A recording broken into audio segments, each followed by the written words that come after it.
Hello and welcome to another episode of the Kid Stories Podcast. I'm Phil Bechtel. Let's get into a shout-out. Zeke from Gold Coast, Australia shared a drawing he did of Mondo's castle from a previous series. Awesome drawing, Zeke. I think if you were a character from the stories, you'd be a power ninja and you'd have the natural ability to shoot epic energy blasts from your hands. Thanks for listening, Zeke.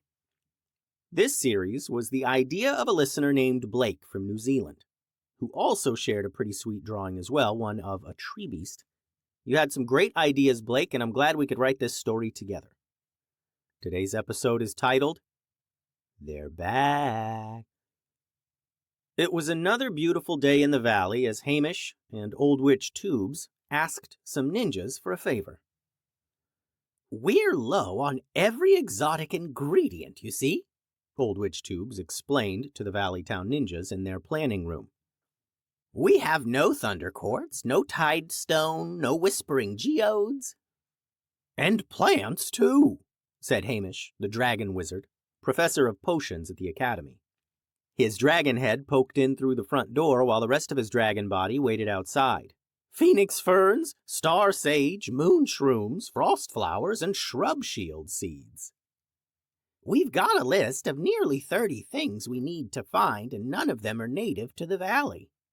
Toobs unrolled a scroll with a long list of items written on them, some with drawings.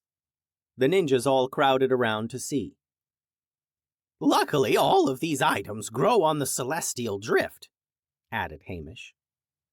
The ninjas were silent. None of them had ever heard of the celestial drift.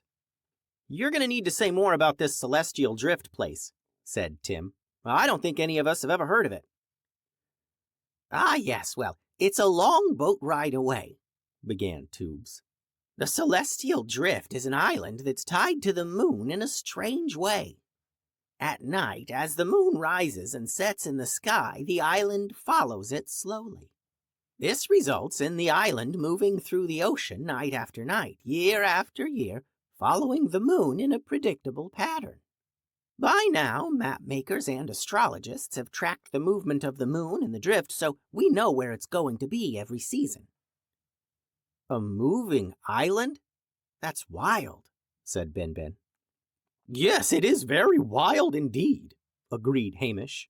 And it's full of important ingredients we need for potions and all kinds of things, so if some of you aren't busy, it's quite important that we replenish our supplies. Toobs and Hamish were invaluable resources for the ninjas of Valley Town and for everyone in the valley. They made countless important magical things for everyone and were always available to help. So the ninjas would certainly make themselves available to go get some rare ingredients. We'll go, said Tim, slapping his brother Ray on the shoulder. Yeah, we gotta see this moving island, agreed Ray. I'm out, said Tatiana. She had once accompanied Tim and Ray on a long boat trip, and swore never to go on a mission with them again if she could help it. Ben, you go with him, shouted Master Momo from the back of the room. Use that nice new fancy boat the Academy got parked up at Beechwood Beach. Benben wanted to roll his eyes about going on a mission with Tim and Ray, but he'd do anything for old Witch Toobs, so he simply nodded and left to go pack up and prep the boat. Oh, thank you, ninjas, said Hamish. I'll have Goose meet you at the boat as well. He'll join you. Hours later, and the trio of ninjas prepped the boat at Beechwood Beach. Hey, Benben, what do you think would happen if I ate a changeling flower? Tim asked. Now Benben really did roll his eyes.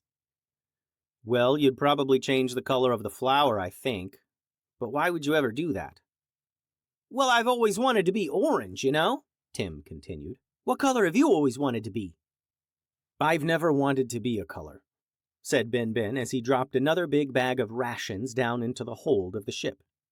This ship was new and impressive.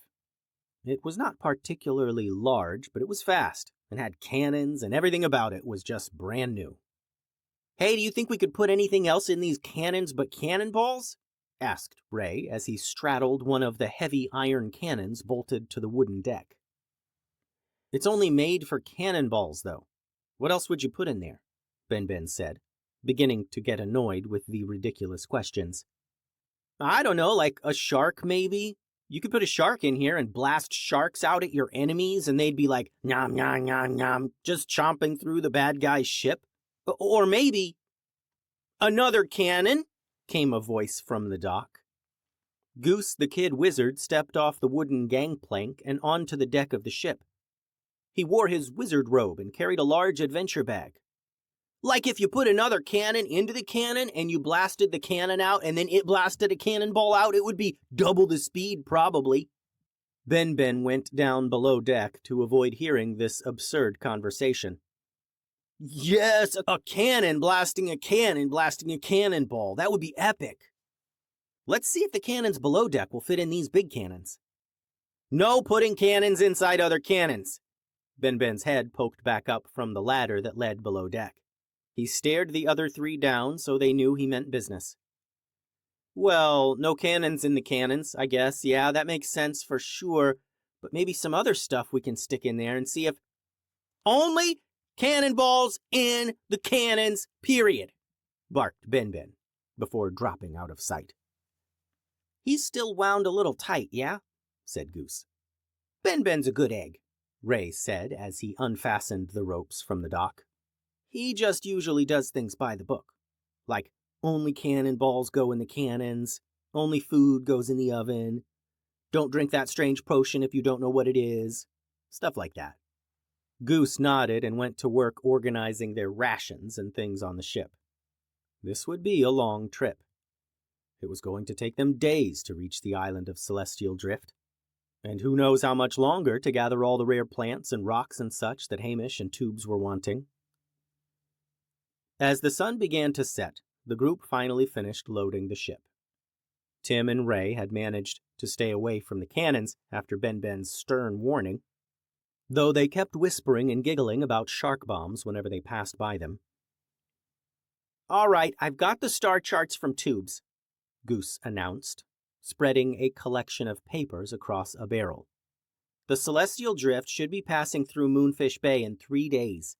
If we leave now and sail through the night, we might even beat it there. Through the night? Benben frowned. Is that safe? Don't worry, Ray said, pulling something from his bag. I brought a jar of starlight sage. We can use it as a lamp. Where did you get that? Benben demanded. That's one of the things we're supposed to be collecting. Ray's face fell. Oh, right. I borrowed it from Toobs' workshop last week. I was going to return it, but you forgot, Benben sighed. Well, at least we can cross one thing off the list. As they set sail, the sun dipped below the horizon, painting the sky in brilliant oranges and purples. Tim stood at the bow, peering into the darkness ahead. Hey, he called back to the others. Do you think if I ate a phoenix fern I could breathe fire? Please don't. Benben rubbed his temples. Just, please don't. Goose laughed and adjusted their course using the star charts. You know what they say about the Celestial Drift? Expect the unexpected. But hopefully not fire-breathing ninjas.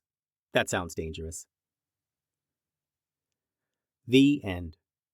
Thanks for listening, friends. There is a very cool YouTube video where I go through some of the things that are on this list that the ninjas have to get from the Celestial Drift. There's pictures of some of the cool things they need to retrieve from there and like what special purposes the ingredients serve. So click the link in the show notes and check that out. Adios.